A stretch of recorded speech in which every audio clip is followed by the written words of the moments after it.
Good morning, viewers. Murielle Fellous here, the VP of Public Relations in h&b Speakeasy, which is my home Toastmasters group club. And today I'm here to talk about Toastmasters as an organization. My guest, Guy Dawson, is not in my club, but is in other clubs here in Las Vegas. And I wanted to really interview him to ask him how Toastmasters has helped him in his life, in his business, in any area that he can think of. Because for me, I know that it's very broad. So, good morning, Guy. How are you today? I am wonderful, Murielle. Thank you so much for inviting me to your show. Oh, that's a pleasure. And I would love if you could tell the viewers where you were or what's the story of you joining Toastmasters and why, to start with? Well, I have been a member of Toastmasters International since 2007. And actually, a year before I actually became a member, I went to a kickoff meeting. It was a charter party meeting, actually, for a club that had chartered at Nellis Air Force Base. A friend of mine, Bobby Butler, invited me there, and he thought that Toastmasters would be something that would enhance my life. And we went, and I just had a great time. I met a bunch of Toastmasters. I was very impressed with them. There was one particular guy there named George Gilbert, and he shared about how he was a professional speaker, and he with the United Way, and that he had been speaking professionally for many years. The United Way basically paid him to go out and talk about the organization. And so I just was really, really impressed with him as a person, the way he carried himself. And I didn't join right away. I had another friend in early 2007 who came to me, and he also talked about Toastmasters. He was in a club, and he says, "I'd love for you to come to my club one of these days." And he invited me to Windjammers, is my home club, in March of 2007 as a visitor. And I went. It was the first time that I went to really an official meeting of Toastmasters, and I just thoroughly enjoyed the experience. I just loved everything about it. The fact that you got to speak, and then you also got to learn to listen better. And that was one of the challenges that I had prior to coming to Toastmasters. Is I think I was a much better speaker than listener. And so the next week I became a member of the club, and I've been in that particular club and in Toastmasters ever since. So did you hear at all at the time about public speaking or not? Yeah, my issue was not fear of public speaking, which is what a lot of people join Toastmasters for.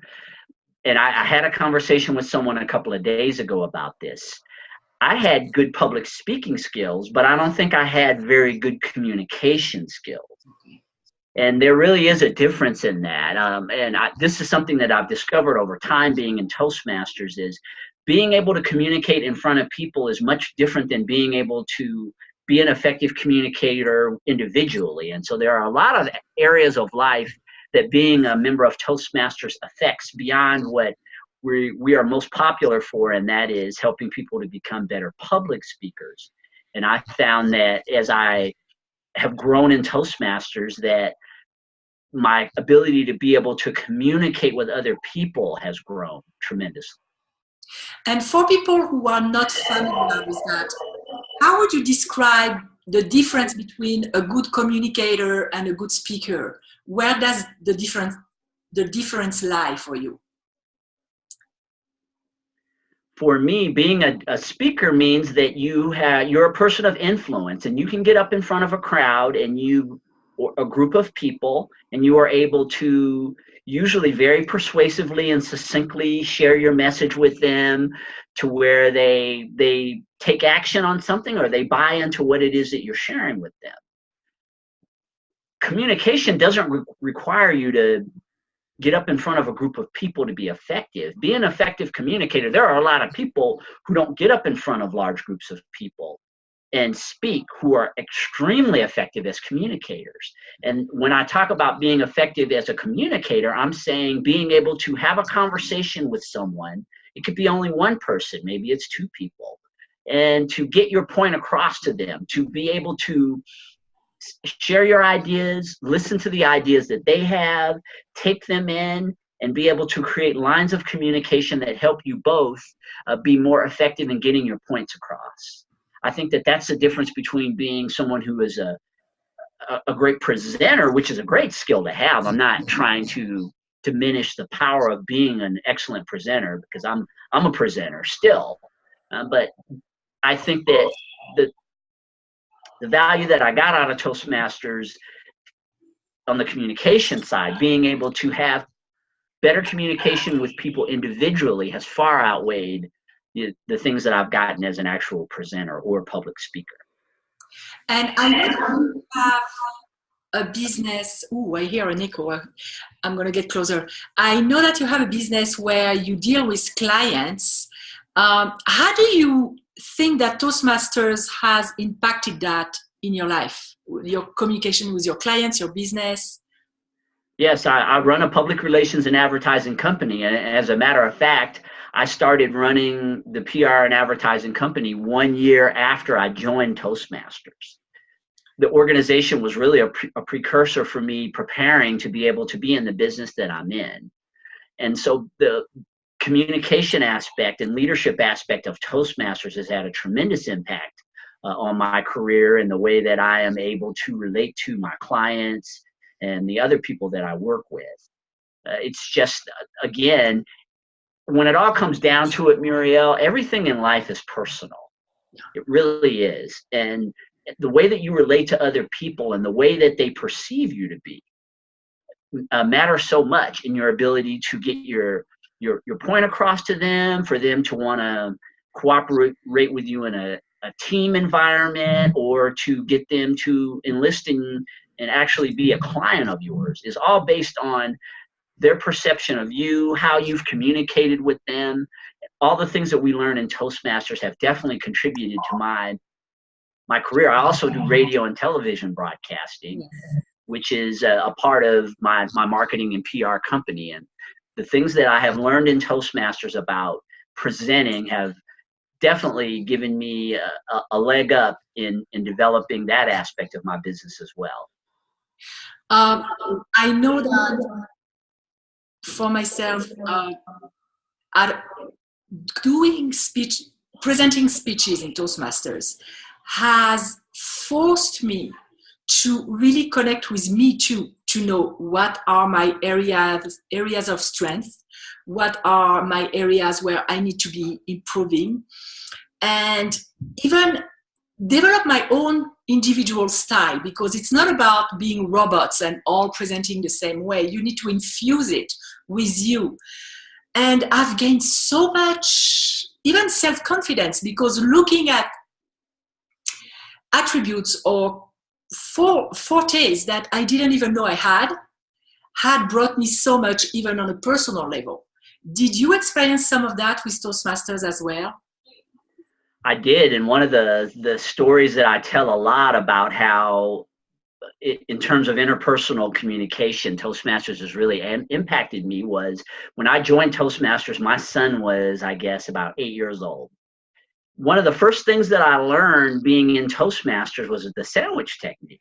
Oh. And for those of you out there who don't know what the sandwich technique is, we have a part of our program that's called evaluation. And when you give an evaluation, they say that the best way to evaluate a person is to utilize the sandwich technique, which means that you basically create a sandwich with your evaluation.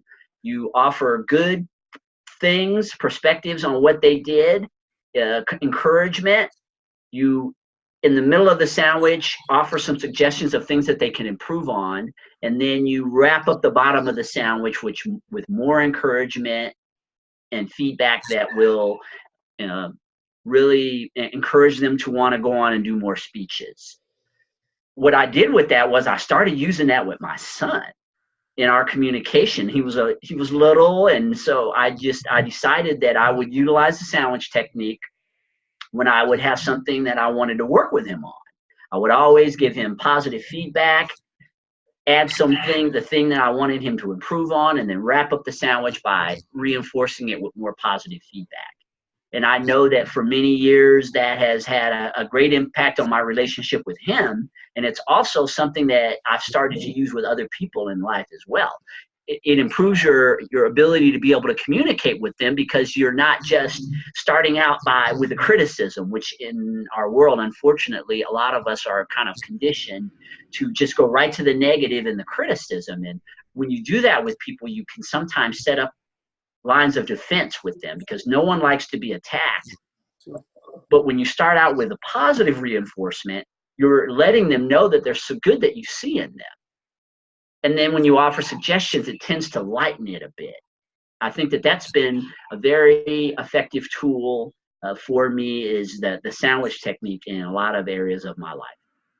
And that's a great point, because as a coach, I believe that we progress way faster with the carrot than with the stick. And positive reinforcement for kids, it builds their self-esteem. So it's priceless. It's literally priceless. And I remember an occurrence in a previous club where I was, where somebody gave an evaluation that was so harsh. And that triggered me so much that I went to see the person and I told them that they need to be kinder, because it's not about pushing the person like you said, with negative remarks or criticism. It's about supporting them, give them a foundation and a community to make them feel that it's a safe environment to try themselves. And Toastmasters is really, really great for that. Are there any other points that you would like to share with the audience about Toastmasters, so that it would encourage them to join? Because I believe that ultimately, everybody should be there. I agree with you. I think that Toastmasters is one of the hidden gems of the world. We have approximately 350,000 members of Toastmasters worldwide, and our organization is in 137 countries, I believe. When you think of we have a billion people many billions of people on the planet. I mean, we've not even scratched the surface of being able to help the amount of people potentially with their communication skills that we can. In terms of the way that Toastmasters can impact your life, of course, we've already talked about the confidence that you can gain by being a more effective speaker, the interpersonal communication that you can get from just working through the program and starting to implement the things that we learn in our meetings with our friends, our families, our coworkers. I mean, that in itself, I believe, is absolutely priceless. There's an aspect of Toastmasters that is really underrated, and a lot of people don't know about it because they generally associate our organization with public speaking, and that is, we have a world-class leadership portion of our organization. As a matter of fact, the tagline for Toastmasters International is "Where Leaders Are Made." And so we have a training starting at the club level in being officers within clubs, that moves on to higher levels of leadership, where you get to implement leadership techniques that will work in your business and in your other areas of your life. That is world-class, in my opinion, and a lot of people don't know about. It's definitely an organization that if you come in and you're committed to growing as a communicator or a leader, you've got all the vehicles that you possibly utilize. It's really just a matter of how involved do you want to get in your growth? What path do you choose? There are really two paths in Toastmasters. There's a speaking path and a leadership path. I actually came in wanting to be on the speaker path, and ended up getting involved on the leadership path of Toastmasters, where I've been much more involved in leadership and working with clubs and divisions and districts. And so you definitely, there's something for everyone in Toastmasters. It's just a matter of where do you want to grow and how committed are you to your growth.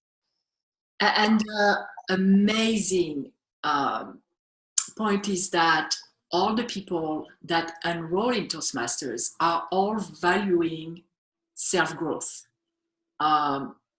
becoming better, improvement. So you're like somehow like-minded people.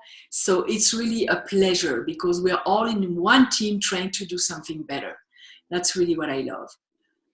I want to thank you for this interview today. I hope that all of you guys watching out there who have not visited a Toastmasters club, go.